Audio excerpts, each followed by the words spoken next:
నా కలే ఇలా నిజాలుగా నిలుస్తూ ఉంటే, నా కథలనే కవితలే పిలుస్తూ ఉంటే, ఈ వరాలుగా ఉల్లాసమే కురుస్తూ ఉంటే,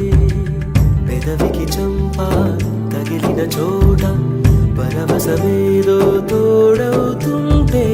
పగలే అయినా గగనంలోన తారలు చేరెనుగా. నిజంగా